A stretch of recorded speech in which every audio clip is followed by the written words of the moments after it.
Assalamualaikum warahmatullahi wabarakatuh. Kembali lagi ketemu dengan Sasu Integral. Untuk kali ini kita mencoba membahas soal-soal pada bab konsep kuantum. Semoga bermanfaat.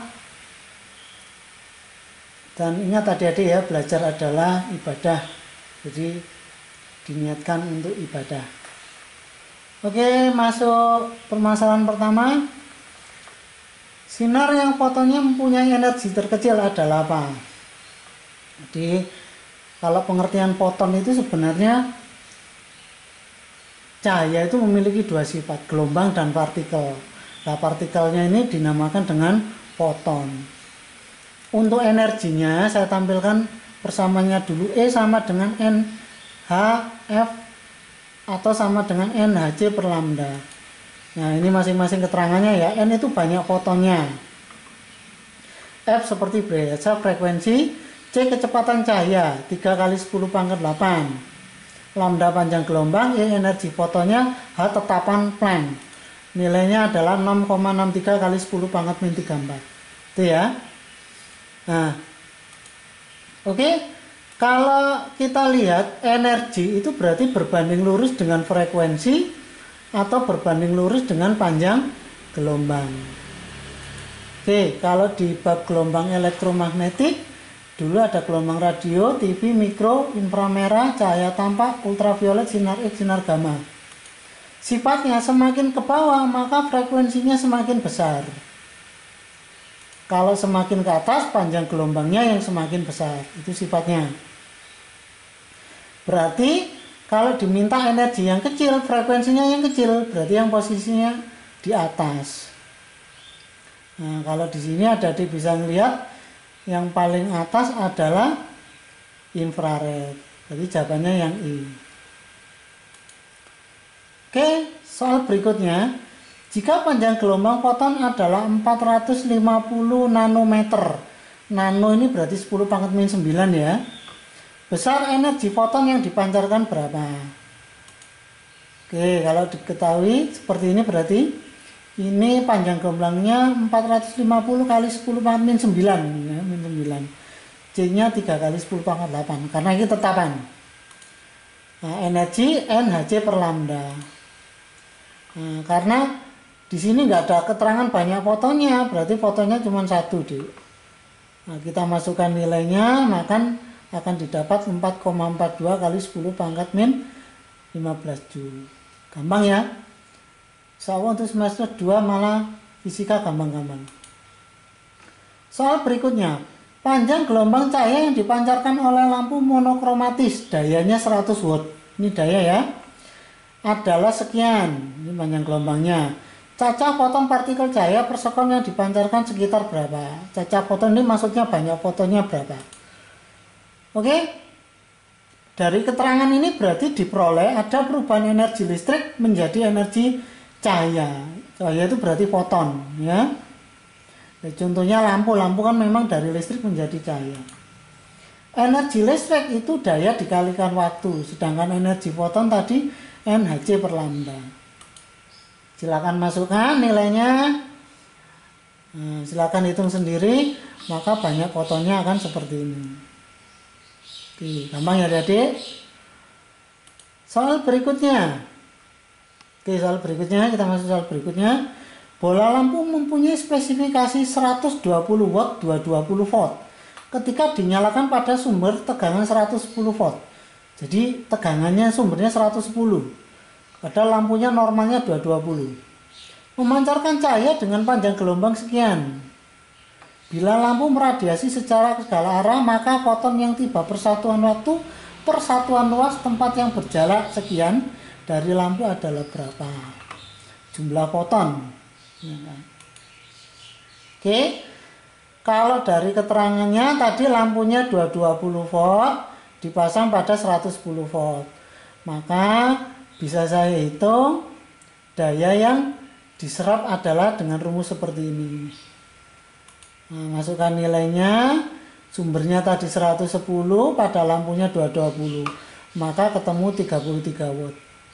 Nah, ketemu daya listrik yang dihasilkan 33 watt atau yang derap 33 watt. Intensitas daya persatuan luas pada jarak 2,5 meter. Intensitas itu sama dengan P per A. P per A. Karena A-nya berupa luasan bola, maka bisa saya uraikan P per 4 pi r kuadrat. Jadi ini ya, I berarti sama dengan P 4 pi r kuadrat.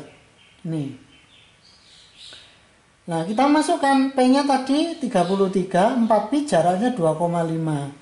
Maka daya persatuan waktunya adalah 0,42 watt per meter kuadrat. Oke. Ini ya. Hasilnya. Berarti nanti nilai 0,42 watt per meter kuadrat itu sama dengan energi tiap sekon. Jadi persatuan luas adalah 0,42 joule. Nah, langsung kita masukkan, berarti ketemu sudah energinya, energi rumusnya ini. Kita masukkan, berarti jumlah fotonnya itu sama dengan energi dibagi Hc per lambda. Ini ya, 0,42 dibagi, masukkan ini. Maka jumlah fotonnya akan ketemu 1,33 kali 10 pangkat 18. Ini ya. Oke. Soalnya bobotnya lumayan. Soal berikutnya. Berkas sinar ultraviolet yang mempunyai panjang gelombang 150 nanometer dijatuhkan pada permukaan logam dengan fungsi kerja 4 elektron volt. EV itu elektron volt ya. Yang ditanyakan besar energi kinetik elektron berapa. Ini berarti peristiwa efek fotolistrik. Efek fotolistrik itu apa sih? Proses pelepasan elektron dari suatu logam. Ya, logam diam ini memiliki energi ambang atau energi diamnya ya. Biasanya dinamakan energi ambang atau fungsi kerja. Ini. Nah, untuk bisa lepas akan disinari suatu cahaya. Kita tahu energi cahaya, energi foton, berarti rumusnya ini. Ini ya. Nah, nanti elektron bisa terlepas. Ketika elektron terlepas, dia membawa energi kinetik, namanya energi kinetik. Logikanya gini, misalkan elektron memiliki energi diam 10 joule. Supaya bisa lepas, berarti energi yang datang harus di atas 10 joule. Misalkan 12 joule. Nah, datang 12 joule, ini 10 joule, maka energi kinetik yang dihasilkan adalah 2 joule. Dari bentuk ini, maka bisa kita tulis energi kinetik rumusnya sama dengan E dikurangi I0. Itu ya. Oke, coba kita gunakan untuk menjawab soal ini. Diketahui E0-nya 4 eV. 1 elektron volt itu sama dengan 1,6 kali 10 14 19 ya. Berarti E0-nya ini. Ya. Kita masukkan E Hc per lambda. Hanya sekian, masukkan ya. Maka ketemu adalah E-nya itu 13,26 kali 10 14 19. Nah, kita tahu tadi EK itu E min E0 berarti 13,26 dikurangi 6,4. Maka hasilnya 6,86 kali 10 pangkat min 19 joule. Nah. Oke ya, bisa dipahami ya, itu yang dimaksud dengan peristiwa efek fotolistrik. Bagian subbab dari bab kuantum. Oke, ini satu soal agak banyak pertanyaannya. Silakan dibaca sendiri adik-adik. Ini yang diketahui. Ada fungsi kerja, panjang gelombang dalam Armstrong. Ingat 1 Armstrong itu sama dengan 10 pangkat min 10 meter. Ini konstanta Planck-nya ini 1 eV sekian. Yang ditanyakan pertama energi ambang logam, frekuensi ambang, panjang gelombang maksimum, panjang gelombang dari yang disinarkan dalam satuan meter, frekuensi, energi foton cahaya dihasilkan, energi kinetiknya. Oke, kita kupas satu-satu. Pertama yang ditanyakan energi ambang logam dalam satuan joule. Ingat energi ambang itu berarti sama dengan fungsi kerja. Tadi fungsi kerjanya 2,1 eV. Karena dalam joule berarti dikali 1,6 kali 10 pangkat min 19. Hasilnya ini berarti energi ambangnya. Frekuensi ambang. Ingat E0 berarti HF0. Nah, berarti nanti silakan dimasukkan, maka frekuensi ambangnya akan ketemu 0,51 kali 10 pangkat 15. Silakan masukkan ya. Ini nilai E-nya, ini H-nya, ini F0-nya. C, panjang gelombang itu berarti kecepatan cahaya dibagi frekuensi ambang. Jadi kalau panjang gelombangnya maksimum, frekuensinya harus pakai yang ambang, karena panjang gelombang dengan frekuensi berbanding terbalik. Ingat C itu 3 kali 10 pangkat 8 ya. Ini 10 pangkat 8 ya adik-adik, bukan 108. 10 pangkat 8 dibagi ini. Maka lambda maksimum ketemunya adalah 5,88 kali 10 pangkat min 7. Ya. D, panjang gelombang dari cahaya yang sinarkan dalam meter. Nah, ingat kalau Armstrong dijadikan meter kali 10 pangkat min 10. Berarti ketemu ini panjang gelombangnya. Itu pertanyaan yang D. Sekarang yang E, frekuensi dari cahaya yang disinarkan dalam hertz. E berarti C per lambda. Ya. C-nya tahu, lambdanya tadi sudah tahu. Maka ketemunya ini. Ya. Energi foton kita tahu E tadi H kali F, hanya 6,6 kali 10 pangkat min 34. Ini hanya ya. Nah, silakan dikalikan frekuensinya, maka hasilnya 7,92 kali 10 pangkat min 19 Joule. Energi kinetik, ingat E itu sama dengan E0 tambah IK, atau IK itu sama dengan E min E0. Ya. Nah, kita masukkan nilai I-nya tadi ini nilai E0-nya, ini IK. Berarti IK tinggal ini kita buang ke sini ya, dikurangi. Hasilnya 4,56 kali 10 pangkat min 19 Joule. Ini seharusnya di sini ada tanda sama dengan D ya. Nah, saya rasa paham ya, insya Allah gampang ya. Oke, sekarang kita punya soal lagi. Frekuensi ambang natrium. Berarti F0 diketahui sekian. Besar potensial pengganti dalam volt bagi natrium yang disinari cahaya yang frekuensinya sekian. Berarti di sini F0, di sini F. Ya. Yang ditanyakan potensial henti. Nah, kalau yang saya tulis yang diketahui berarti seperti ini. Nah, ingat, energi kinetik itu E min E0 atau HF min HF0. Atau hanya saya keluarkan berarti bentuknya seperti ini. Sedangkan energi potensial listrik itu sama dengan Q kali V. Di mana Q itu nilainya 1,6 kali 10 pangkat min 19. Ya. Nah, kita masukkan. Berarti ini ada perubahan dari energi kinetik elektron untuk menghentikan dia pakai energi potensial listrik. Nah, maka bisa tulis HF min F0 sama dengan Q kali V. Silakan masukkan nilainya ini ya. Akan masukkan nilainya, ini potensialnya yang tanyakan. Berarti ini saya buang ke sini, V sama dengan bentuknya akan seperti ini. Maka ketemunya 0,66 volt. Ya.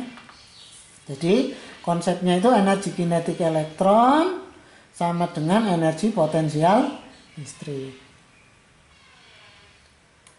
Oke, soal berikutnya. Hitung perubahan panjang foton yang dihamburkan dengan sudut 53 derajat jika diketahui massa elektron adalah sekian. Nah, ini masuk proses bab subbab efek Compton. Tetap dalam bab konsep kuantum, tapi ini peristiwa efek Compton. Bagaimana sih efek Compton ini? Efek Compton ini sebenarnya pembuktian bahwa foton itu memang berupa partikel. Jadi kalau partikel dia punya massa, akan dibenturkan elektron yang juga punya massa, maka akan terjadi tumbukan. Jadi bentuknya seperti ini. Ya. Misalkan energi datangnya adalah I0. Energi yang terhambur E aksen. Sedangkan elektron yang bergerak itu energinya energi kinetik. Ini, jadi persamaannya seperti ini ya. Nah. Ingat, energi dengan lambda berbanding terbalik. Makanya yang besar adalah lambda aksen. Nah, untuk perubahan lambdanya memenuhi persamaan ini. Jadi lambda aksen dikurangi lambda sama dengan H per M kali C 1 min cos theta. Nah, atau ini rumusnya panjang gelombang de Broglie. Jadi panjang gelombang itu sama dengan konstanta Planck dibagi momentum. Nah, karena ini ada uraiannya bentuk sudut tambah ini. Oke, kita masukkan langsung. Kita masukkan ya. Hanya sekian ini, M-nya ini, C, ingat nilainya C 3 kali 10 pangkat 8. 1 min cos 53 derajat. Cos 53 itu berarti 3 per 5. 3 per 5. Maka perubahan panjang gelombangnya ini hasilnya.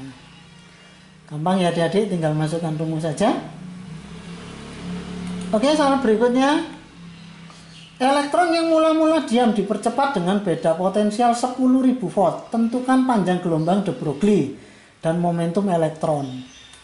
Oke, ingat tadi momentum itu sama dengan H per lambda, atau lambda itu sama dengan H dibagi momentum. Nah, kalau saya jabarkan momentum itu massa kali kecepatan. Ini H per lambda.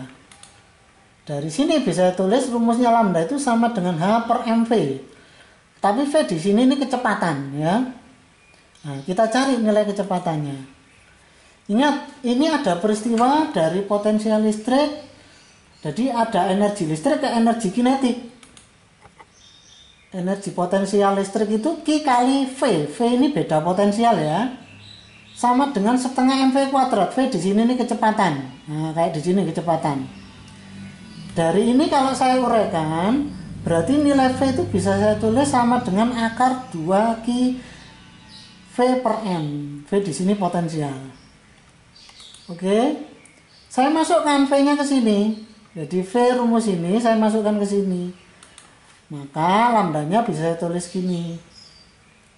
Nah, M-nya saya masukkan kan jadi M kuadrat ya, bisa kita coret. Maka bentuk akhirnya akan seperti ini. Ini rumusnya panjang gelombang de Broglie. Kita masukkan nilainya semuanya. H sekian ya.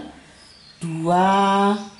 Terus masanya itu 9,1 kali 10 min 31. Muatannya ini ya, ingat muatan itu 1,6 kali 10 pangkat min 19.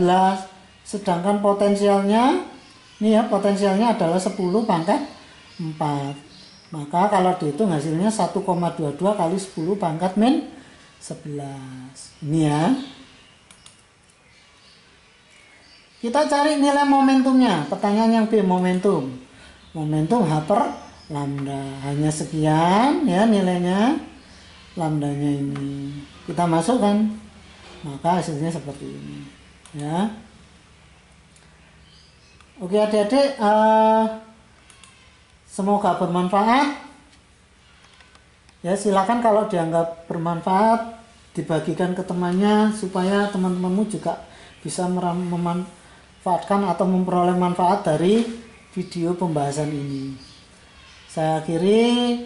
Assalamualaikum warahmatullahi wabarakatuh.